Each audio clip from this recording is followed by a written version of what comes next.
Amos chapter 8 verse 9.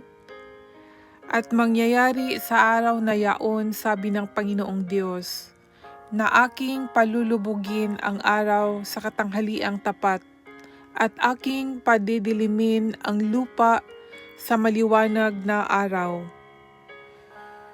And it shall come to pass in that day, saith the Lord God, that I will cause the sun to go down at noon, and I will darken the earth in the clear day.